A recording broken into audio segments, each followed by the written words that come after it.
ஆபீஸுக்கு போன நிலா கிட்ட ராகவன் சொன்னதை கேட்டு ரொம்ப கோவத்தோட இங்க நிலா வீட்டுக்கு வர, வீட்டுக்கு வந்த நிலாவை பார்த்ததும் இங்க சோழன் இருந்துகிட்டு, நிலா, என்ன நிலா, முகமெல்லாம் ஒரே சோகமா இருக்கு, ஏதோ டென்ஷனா இருக்க மாதிரி இருக்க அப்படின்னு சொல்லிட்டு இங்க சோழன் கேட்க, எல்லாம் நீங்க பண்ண காரியம் தான் சோழன், ஏன் சோழன் இப்படி பண்ணீங்க அப்படின்னு சொல்லிட்டு நிலா கோவத்தோட கேட்க, நிலா என்ன சொல்றீங்க, நான் என்ன பண்ணேன், என்ன பண்ணீங்களா, என்னோட ஃபோன்ல இருந்து எதுக்காக நீங்க ராகவனுக்கு மெசேஜ் பண்ணீங்க, அதுவும் டுபாக்கூர் அது இதுன்னு, ச்சே, அவர் என்னை எவ்வளோ கேவலமாக பேசிட்டாரு தெரியுமா, அதுவும் அத்தனை ஸ்டாஃப் முன்னாடி, எனக்கு அப்படியே அசிங்கமாயிடுச்சு அப்படின்னு சொல்லிட்டு இங்கே நிலா சொல்ல, உடனே அங்கே இருந்த சோழனோ, ஓ, நேற்று நடந்ததை கேட்குறீங்களா, நிலா, நான் உங்ககிட்ட ஒரு கேள்வி கேட்குறேன், உங்கள் ஃபோன்ல இருந்து ஒரு மெசேஜ் போச்சுன்னு அவன் சொன்னானே, அவனோட ஃபோன்ல இருந்து உங்களுக்கு ஒரு மெசேஜ் வந்ததே, அதை நீங்கள் படித்து பார்த்தீங்களா நிலா, அதை படிக்காமலே என்ன வந்து எதுக்காக இவ்வளோ கோவமாக டென்ஷனாக பேசிக்கிட்டு இருக்கீங்க அப்படின்னு சொல்லிட்டு சோழன் கேட்க, உடனே இங்கே நிலா குழப்பத்தோட தன்னோட ஃபோனை எடுத்து படிக்க ஆரம்பிக்கிறாங்க.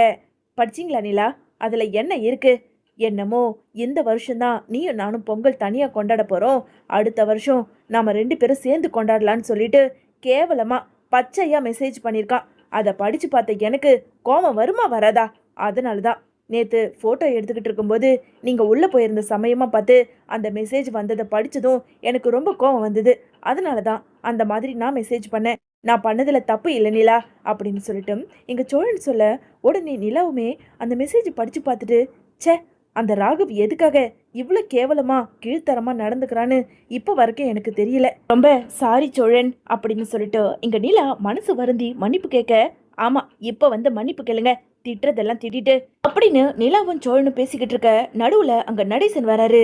என்னம்மா, மறுபடியும் அந்த உன் பாஸ் அவன் உன்கிட்ட வேலையை ஆரம்பிச்சிட்டானா, ஊன்னு சொல்லு, ஒரு வார்த்தை சொல்லு, அவனை வெட்டி போட்டுடுறேன் அப்படின்னு சொல்லிட்டு நடேசன் சொல்ல, ஐயோ அங்கிள் அதெல்லாம் வேண்டாம், கூடிய சீக்கிரமே அந்த ஆஃபீஸை விட்டு நான் நின்றுடலான்னு ஒரு திட்டத்தில் இருக்கேன் அப்படின்னு சொல்லிட்டு நடேசன் சோழன் நிலான்னு 3 பேரும் பேசிக்கிட்டு இருக்க, அதே நேரம் இங்க சேரன் வந்து, நிலா வாப்பா வந்துட்டியா, சீக்கிரமா போய் புடவை மாத்திக்கிட்டு வா, நாம இன்னைக்கு வானதி வீட்டுக்கு பொண்ணு பார்க்க போறோம்னு சொல்லியிருந்தோம்ல, அதான் டைமுக்கு வர சொல்லியிருந்தாங்க. ஆமா, இந்த பாண்டி எங்க, இன்னும் காணவே காணோம், அவனுக்காக தான் இப்போ அந்த பொண்ணு வீட்டுக்கே போறோம், பாண்டிக்கு ஃபோன் பண்ணாலும் பாண்டி ஃபோன் ஸ்விட்ச் ஆஃப்னு வருது, டேய் சோழா போய் கடையில் ஒரு எட்டு இருந்தானா அவனை கூட்டிட்டு வா அப்படின்னு சொல்லிட்டு சேரன் சொல்ல, இங்க சோழனுமே அங்க பாண்டியை தேடி போறாரு. போன கொஞ்ச நேரத்துல எங்க சோழன் பாண்டியோட கடை இல்லவே இல்லை, இன்னைக்கு கடையே அவன் திறக்க காணோம் அப்படின்னு சொல்லிட்டு அங்க விஷயத்த தெரிஞ்சுக்கிட்ட சோழன் நேரா வீட்டுக்கு வர, வீட்டுக்கு வந்த சோழன் கிட்ட சேரன் கேட்க, சோழனோ, அண்ணே இன்னைக்கு அவன் கடையே திறக்கல போல இருக்கு, எனக்கு என்னமோ அவனுக்கு இந்த நிச்சயத்துல விருப்பம் இல்லைன்னு நினைக்கிறேன், பேசாம விட்டுட்டு போனேன், அந்த வானதியை நினைச்சாலே எனக்கு வெறுப்பா இருக்கு, அப்போ அவனுக்கு எப்படி இருக்கும் அப்படின்னு சொல்லிட்டு அங்க இருந்த சோழன் சொல்ல, டேய் பேசாம வாயை மூடுடா, அந்த பொண்ணு வீட்ல இருந்து வேற ஃபோன் பண்ணிக்கிட்டே இருக்காங்க, இன்னும் மாப்பிள்ளை வீட்ல இருந்து வரவே இல்லைன்னு, ஏற்கனவே இப்பதான் அவங்களே சமாதானமாகி நம்ம பாண்டியை கல்யாணம் பண்ணி வைக்க ஒத்துக்கிட்டாங்க, மறுபடியும் இப்போ நாம் போகலன்னு வச்சுக்கோ, அதுக்கப்புறம் அந்த பொண்ணுக்கு வேற ஏதாவது பையனை பார்த்து கல்யாணம் பண்ணி வச்சிருவாங்க, அப்பா கிளம்புக்கப்பா, நாம் போகலாம், பல்லவா கிளம்பு அப்படின்னு சொல்லிட்டு சேரன் சொல்ல, உடனே இங்கே நிலா இருந்துக்கிட்டு, அண்ணே நீங்கள் கிளம்புங்கண்ணே, நானும் சோழனும் பாண்டி கொஞ்ச நேரத்தில் வந்துருவாருன்னு நினைக்கிறேன், அவர் வந்ததும் நாங்கள் கூட்டிகிட்டு வரோம், நீங்கள் கிளம்புங்க அப்படின்னு சொல்லிட்டு இங்கே நிலா சொல்ல, உடனே நடுசில் இருந்துக்கிட்டு, நானும் அந்த நிச்சயத்துக்கு வரல, டேய் சேரா, அந்த வானதி என்ன பேச்சு பேசுது, இப்பவே இவ்வளோ பேச்சு பேசுதுன்னா இன்னும் கல்யாணம் ஆயிட்டு வந்ததுக்கு அப்புறம் இந்த குடும்பத்தை 2 ஆக்குனாலும் ஆக்கிடுவா, நான் நேத்தே சொன்னேன் அந்த பொண்ணை போய் பொண்ணு பார்க்க வேண்டாம், பாண்டிக்கு வேற ஏதாவது நல்ல பொண்ணா பார்த்து கல்யாணம் பண்ணி வைப்போன்னு, ஆனால் என் பேச்சு கேட்கல, இப்போ மட்டும் என்ன எதுக்கு கூப்பிடுற, நான்லாம் வரமாட்டேன், நீங்கள் எக்கெடு கேட்டுனா போங்க அப்படின்னு சொல்லிட்டு நடேசன் சொல்ல, உடனே நிலா இருந்துக்கிட்டு, அங்கிள் போங்க அங்கிள், நீங்கள் தான் இந்த வீட்டுக்கு பெரியவர், அது மட்டும் இல்லை பாண்டிக்கு அப்பா, நீங்கள் கண்டிப்பாக இந்த நிச்சயத்தில் கலந்துக்கணும், பொண்ணு வீட்டிலேருந்து கேட்பாங்க, கிளம்புங்க அண்ணே கிளம்புங்கண்ணே அப்படின்னு சொல்லிட்டு நிலா சொல்ல, இங்கே நிலா சொன்னதுக்காக அங்கே நடேசன் சேரன் பல்லவன்னு 3 பேருமே அங்கே கிளம்பி நேராக அங்கே வானதியோட வீட்டுக்கு போகிறாங்க. வீட்டுக்கு வந்த அங்கே சேரன் கிட்ட நிலாவோட அம்மா காமாட்சி இருந்துக்கிட்டு, வாங்க வாங்க, என்ன மாப்பிள்ளையை காணோம் அப்படின்னு சொல்லிட்டு கேட்க, மாப்பிள்ளை இப்போ பின்னாடி வந்துக்கிட்டு இருக்காரு, என்னோட தம்பி சோழன் காரில் வந்துக்கிட்டு இருக்காங்க அப்படின்னு சொல்லிட்டு இங்கே சேரன் ஒரு வழியாக சமாளிச்சுக்கிட்டு இருக்காரு. இன்னொரு பக்கம் வீட்டில் ரொம்ப நேரமாக காத்துக்கிட்டு இருந்தாலும் அங்கே பாண்டி வராததை நினச்சி இங்கே நிலாவோ சோழன் கிட்ட, சோழன் நீங்கள் கவனிச்சிங்களா, பாண்டிக்கு இந்த கல்யாணத்தில் விருப்பம் இல்லைன்னு தான் எனக்கே சந்தேகமாக இருக்குது. ஏன்னா நேற்று இங்கே உட்காந்து சாப்பிட்டுக்கிட்டு இருக்கும்போது வானதி கல்யாண விஷயத்த ரொம்ப சந்தோஷமாக பேசுனாங்க. ஆனால் பாண்டியோட முகம் சரியே இல்லை. இப்போ என்ன பண்ணுறது? பாண்டியும் இன்னும் வரல. அண்ணன் வேற இன்னொரு வானதி வீட்டுக்கு போயிருப்பாங்க. வானதி வீட்டில் வேற நம்ம பாண்டியை பற்றி கேட்டுக்கிட்டே இருப்பாங்க. என்ன பண்ணுறது அப்படின்னு சொல்லிட்டு நிலா சொல்ல, உடனே அங்கே 2 பேரும் பேசிக்கிட்டு இருக்க சரியான நேரத்தில் அங்கே பாண்டி வராரு. இப்போ வராம்பர், இன்னும் கொஞ்ச நேரம் நாம லேட்டாக போனாலும் கண்டிப்பாக அந்த வானதி வீட்டில் தாம் தூம்னு வானத்துக்கும் பூமிக்கும் குதிப்பாங்க. டேய், உனக்கு இன்னைக்கு நிச்சயதார்த்தம், உனக்கு ஞாபகம் இருக்கா இல்லையா? எங்கடா போன அப்படின்னு சொல்லிட்டு சோழன் கேட்க, அதெல்லாம் நான் அப்புறமா சொல்கிறேன்டா. ஆமாம், அண்ணன் எங்க அப்படின்னு சொல்லிட்டு பாண்டி கேட்க, எல்லாரும் வானதி வீட்டுக்கு போயிருக்காங்க. என்னது, வானதி வீட்டுக்கா? ஏன்? அதான் நான் வரல. இந்த நிச்சயத்தை நடத்த விடாமல் பண்ண வேண்டியது தானே அப்படின்னு சொல்லிட்டு பாண்டி சொல்ல, என்னடா சொல்கிற? ஏன் உனக்கு இந்த கல்யாணத்தில் விருப்பம் இல்லையா அப்படின்னு சோழன் கேட்டதும் இங்கே நிலா இருந்துக்கிட்டு, பாண்டி என்ன பாண்டி பேசுறீங்க? இன்னைக்கு உங்களுக்கு நிச்சயதார்த்தம், வானதி வீட்டில் சம்மதம் சொல்லியிருக்காங்க. உங்களுக்குள்ள ஏதாவது சண்டையா?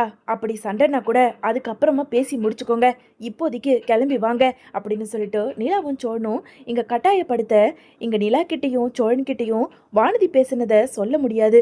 அப்படி சொன்னால் கண்டிப்பாக நிலா மனசு கஷ்டப்படும் அப்படின்னு சொல்லிட்டு இங்கே பாண்டி நிலா சொன்னதுக்காக நாம் போய் எந்த முடிவாக இருந்தாலும் வானதி கிட்ட பேசலாம் அப்படின்னு சொல்லிட்டு இங்கே கிளம்பி வர 3 பேருமே கார் எடுத்துக்கிட்டு நேராக வானதி வீட்டுக்கு போகிறாங்க.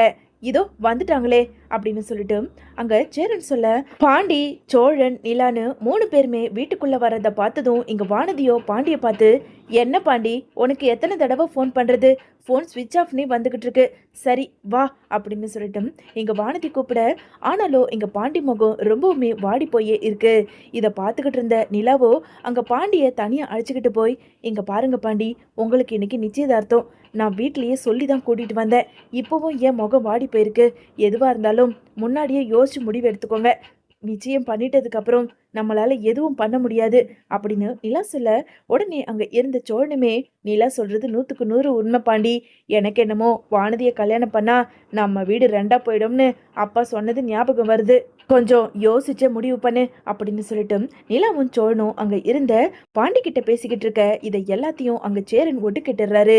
டே பாண்டி, உள்ள பொண்ணு வீட்டில் கேட்டுக்கிட்டு இருக்காங்க. அண்ணே ஒரு நிமிஷண்ணே, இந்த நிச்சயத்துக்கு ஒத்துக்கிறேன்.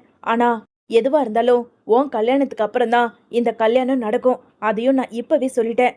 அவங்க கேட்டாங்கன்னா நீ உள்ளே போய் இதை தான் சொல்லணும். சரியா?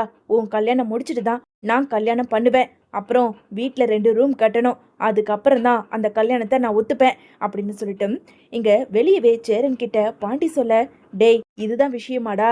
சரி வா, அப்புறமா பேசிக்கலாம், நீ உள்ள வா அப்படின்னு சொல்லிட்டு பாண்டியை கூட்டிக்கிட்டு எங்க சேரன் அங்க வீட்டுக்குள்ள போக, அங்க இருந்த வானதியோட மாமாவோ அப்புறம் என்ன மாப்பிள்ளையும் வந்துட்டாரு. பொண்ணுக்கும் மாப்பிள்ளைக்கும் ஒருத்தருக்கு ஒருத்தர் பிடிச்சிருக்கு. சரி, நிச்சயதார்த்த தட்டை மாத்திக்கலாம் அப்படின்னு சொல்லிட்டு வானதியோட மாமா சொல்ல, உடனே அங்க இருந்த காமாட்சியோ பேச ஆரம்பிக்கிறாங்க. ஒரு நிமிஷம்ண்ணே, இப்போதைக்கு தட்டை மாற்ற வேண்டாம், இவங்க கிட்ட ஒரு முக்கியமான விஷயம் பேசணும் அப்படின்னு சொல்லிட்டு அங்கே காமாட்சி பேச, உடனே நடேசன் இருந்துக்கிட்டு, என்ன என்ன பேசணும்? அதுவும் நிச்சயதார்த்த தட்டை மாத்துறதுக்குள்ள எதுவாக இருந்தாலும் முன்னாடியே பேசு அப்படின்னு நடேசன் காமாட்சியை பார்த்து சொல்ல, உடனே காமாட்சி இருந்துக்கிட்டு, இல்லை நாளைக்கே பாண்டிக்கும் என் பொண்ணு வானதிக்கும் கல்யாணம் ஆயிடுச்சுன்னா அவ அந்த வீட்டில் எங்கே வந்து தங்குவா?